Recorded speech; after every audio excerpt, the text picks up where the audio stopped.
What? Please get out of here. Oh, brother. Great talk, baby. And just before that, don't try to stop us as they're trying to shove him through this. Oh, well, I mean, bunch of people. How do you feel? How the hell do you think he feels? I mean, honest to God. Anyway, what's going on? McCain returning to his ranch in Sedona, Arizona today to consider his campaign's future. He'll huddle with advisors and decide whether to drop out of the race, but he was appreciative of the votes he got yesterday. Thank you. Thank you. Thank you very much. Thank you.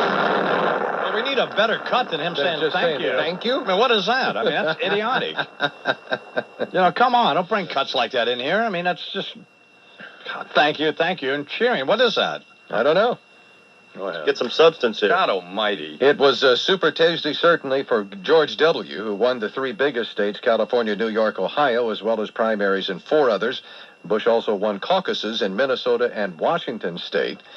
Bush says the party will now turn its attention to uniting so it can end the Clinton-Gore era, and says Vice President Gore has a tough record to defend, especially when it comes to education and Social Security. He is the candidate of the status quo in Washington, D.C., and he's a tough case to make. He's got a tough case to make. Oh, shut up. In the general election. Can you even read your statement, you moron? God almighty. And that Gore, he wants them to drop all the campaign to 30 and 60-second spots.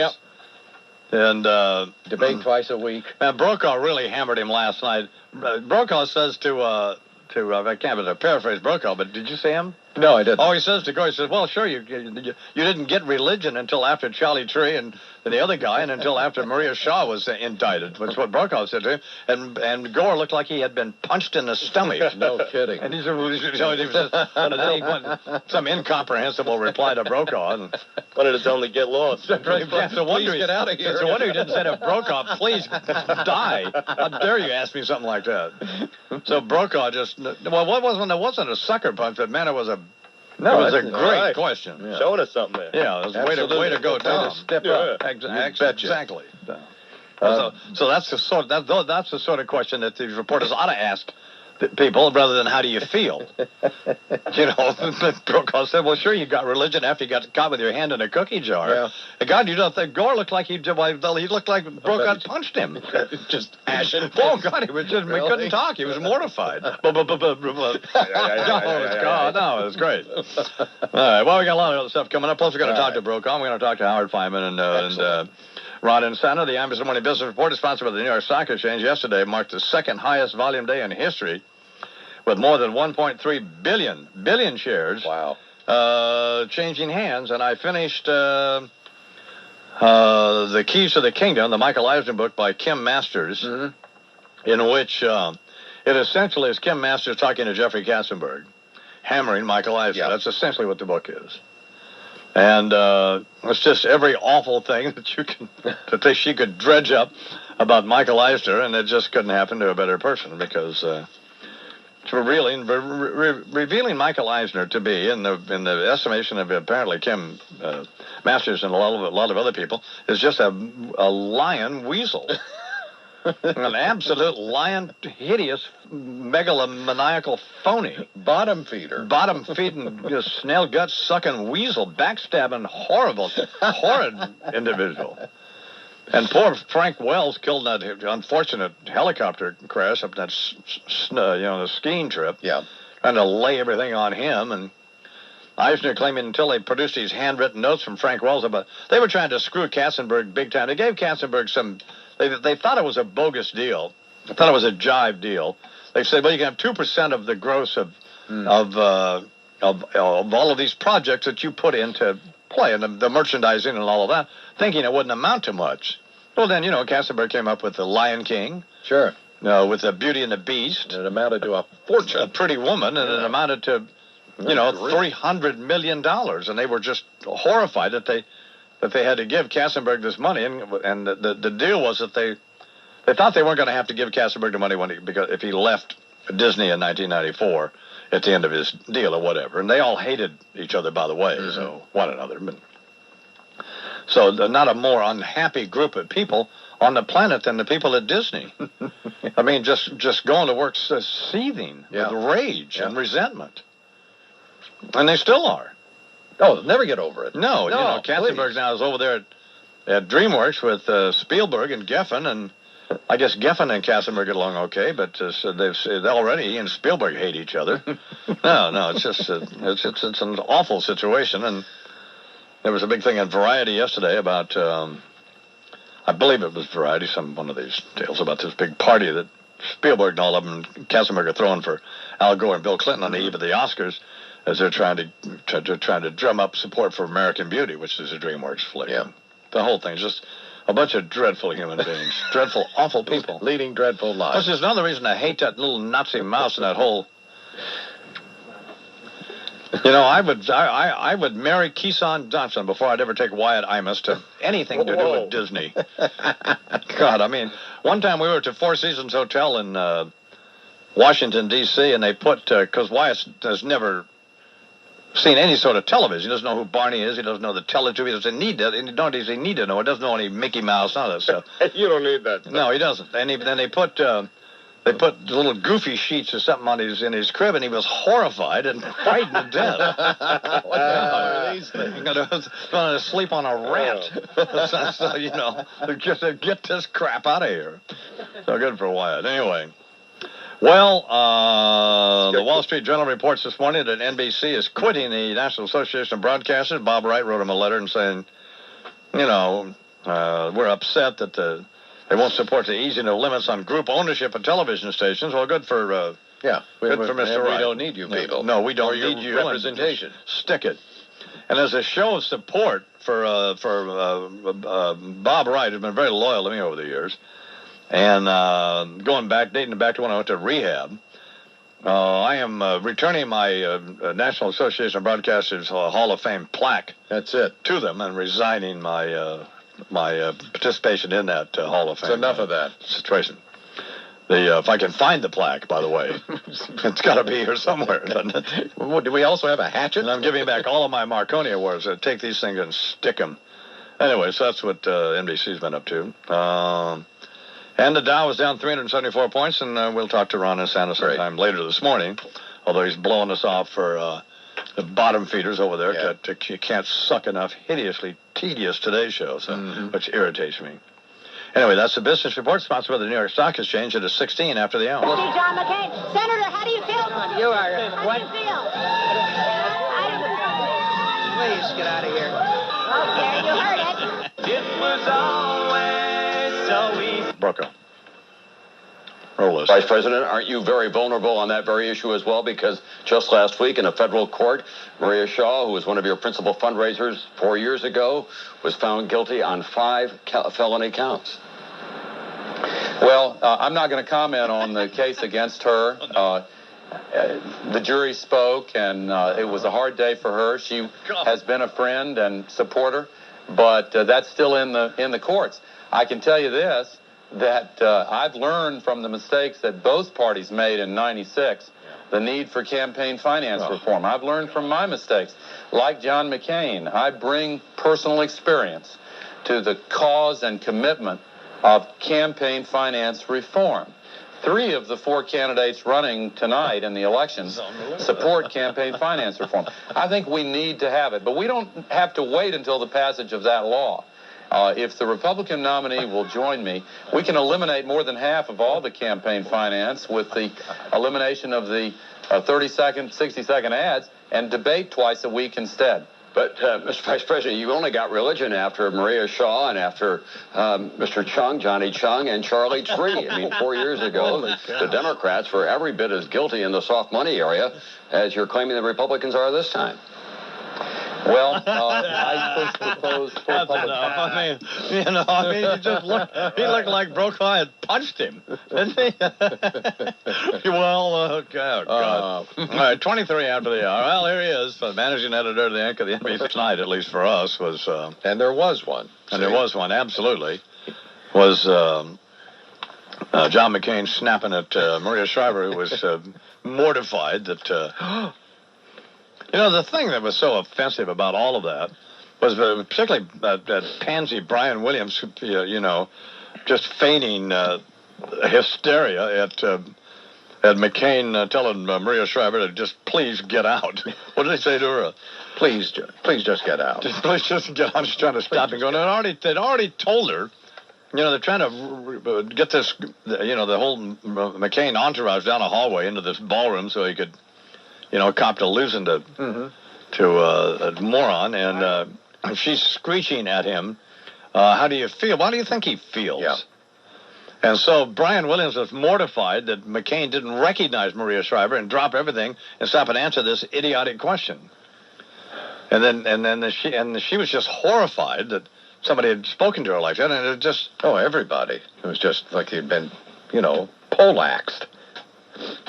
And it was one of the highlights of not just last night, the whole campaign. One of the feature moments. Yeah, roll that thing again. Let me hear this. I can't hear this a lot enough. of baggage as far as the independent voter.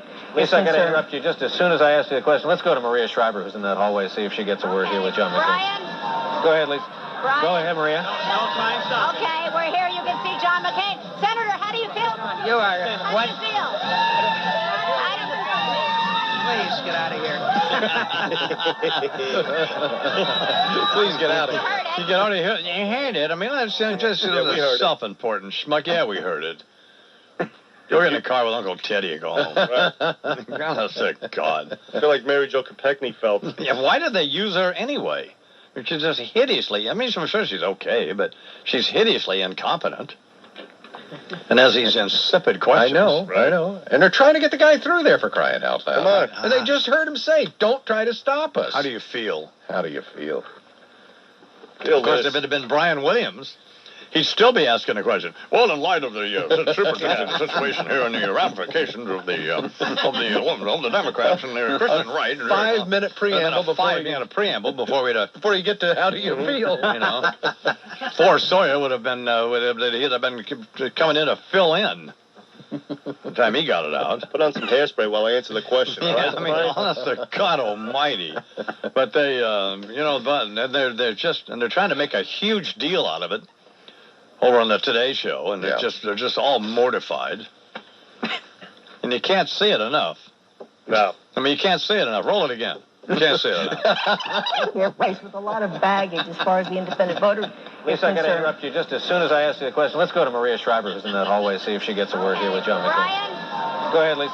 Brian? Go ahead, Maria. Okay, we're here. You can see John McCain. Senator, how do you feel? You are. How do you feel? Please get out of here. Okay, you heard it. Hey, oh, God. And she's just, she was so offended that it was embarrassing. Just get please get out of here. He said please. Yes, absolutely. Please go home and take care of your kids. Please, just, here's your husband's green card and leave us alone. Get out of here. How do I feel? How do you think I feel? It's 14 till the hour. Conversation between Brian Williams and Maria Shriver. Asked his crusade forward. I haven't, unlike Lisa, I haven't covered him in the Senate, so that was my first flash with his personality. Had you, I asked this with all the affection of a colleague, had you been hounding him tonight for an interview? Not at all. I'd never seen him. We were over, as you know, over at the hotel, and we were downstairs, and we were talking very nicely to his campaign manager and his friends throughout the evening, minding our own business because he was upstairs, never even saw him. Actually, that's the first time I've ever seen him. And we were just standing there at our location. He walked in, walked by, and you saw it, and you probably heard it better than I did because the Rocky music was going on in the background, and never have spoken to him, and I doubt I'll be speaking to him again in the future. I'm getting that impression as we talk. I don't think he liked me. For the record, oh, God Almighty. There's enough of that. I mean, that's embarrassing. It's embarrassing in NBC News to have somebody like that working for them. I mean, Bucktooth dingbat. Can you imagine Leslie Stahl or Clark Shipman or Cokie Roberts or Nina Todt or anybody, any of these women, Lisa Myers or any of these women responding like that. Jessica Savage is spinning in a grave right now. Unbelievable. It's just so hideously insecure and desperate to make themselves a story that is frightening. He spoke sharply to me. Ah, what a horrid individual. What the hell is Arnold thinking about? What is Brian Williams thinking about, too, by the way? No wonder that news sucks and I don't get any ratings. I mean, it's the whole thing's a disaster, this whole MSNBC thing. Just so outrageous. And they're going to run this Imus in the evening thing again tonight at 10 o'clock, which, by the way, we need to get the lawyers on this. I haven't given permission to do that. They can run it once, but No, outrageous. let's not turn it into a series. Yeah, Because the rest of your programming is dreadful. Nothing else to put on. Come on. Because we're sick of seeing Stone Phillips. I mean, I like Jane Pauley, but enough of this. Enough of that stuff. I'm begging you, stop this. Aren't you done yet? Stop the madness. Get some cute news bunny to read the headlines for a half hour. Get something. Just count off numbers. I mean, do anything. Hi, I'm Jane Paul. Oh, God Give me the almighty. gun. I mean, you know. Time and again. Is it time for time and again? Again? Honest to God. John Gibson, I'm sick of him now. And we got Paul Begala and Oliver North and that fat loudmouth from San Francisco, Chris Matthews. Fine, let's play some hardball. Let's go to the salad bar. How about that? Almighty. Let's play some step aerobics. Yeah, Jesus. What just a dreadful. I didn't lump the I-Man in with the rest of them. The more I think about this idiot Gil Schwartz from CBS sending me this moronic memo, the more I can't tell you how irritated. Why wouldn't this fathead, loser, empty suit nitwit just pick the phone up and call me, want to talk to me about this? The IRTS is honoring Mel, which I have to speak here, on this next week, I guess it is, yeah. And this moron writes me a memo that we're planning to get together in advance of the dinner in the ballroom of the Waldorf around 7 p.m., while others are in an adjacent room drinking. Well, first of all, I don't go to cocktail parties. One. Never. Ever. The last thing I want to be around is a bunch of phonies drinking, so I don't go to them. And haven't for years. I've been ever. Well, since I stopped drinking. That's what I mean. And here's what this moron writes me. A member of the CBS staff will seek you out in a cocktail hour and bring you in. Oh, well, really? Is that right? Is that what's going to happen? Is that really what's going to happen? Well, get this moron on the phone. Now. Get him on the phone now. Right away. Please note that at this point, all times are approximate. I'll be happy to discuss any questions or thoughts you might have. Yes, I have some thoughts. Die. Those are the thoughts I have. Die. Don't write any more stupid books either. And stop calling us trying to get us get on the program, because the answer is no. No questions. No question. Period. No, not going to any cocktail party, and shut up. God. Please go away. And please just get out of here. Please get out of here. Oh my! You can't make it up of these morons. Well, there you have it. It's outrageous. And I've worked with every idiot management nitwit who you could just. That's why that's why we have this kind of loyalty we do to Karmazin, because I mean it's so out of the mold of all of these people who we work for all they's years. Because they're just one thieving, lying, backstabbing, mealy-mouthed, empty suit after another. A sharp rebuke from the I-Man. No. Going back to Charlie Warner and every other loser, God. and Joel Hollander and all of them. Thanks, And who's that? Ralph. Who was that moron? Scott Meyer. Bob Sherman and Scott Meyer and Hayes. John Hayes and every absolute abject, total empty suit, pathetic, linguini spine loser on the planet. Gumby. Mark Mason and Borman, every one of them. Mr. Numb. And well, who was it? What was his name? I can't even forget his name. I can't remember either. I didn't forget the names of these losers. Mr. Numb. God almighty, no wonder I drank and did drugs. Work well. You were forced. Well, I drank and did drugs because I wanted to, but But no, oh, God almighty, you can't get away from them. I don't care who you are. I don't care if you're me, you can't get away from them. No, because they're all there. They're just there. They're in front of you. Oh, God. 14 after the hour. Please get out of here. Please Just go away. please die. And by the way, F you. Yeah. Well, what happened last night? Well, you know what happened last night. For crying out humiliated, loud. You know exactly what happened. McCain lost, Bradley lost, Bush won, Gore won. That's it.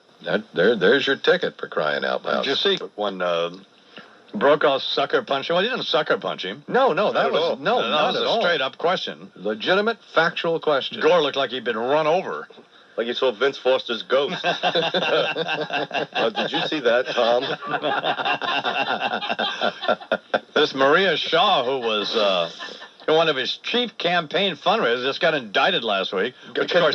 Convicted, by the way, which NBC News, of course, failed to report at all, by the way. Yeah, Tom compensating last night. I guess Tom was trying to make up for it last night.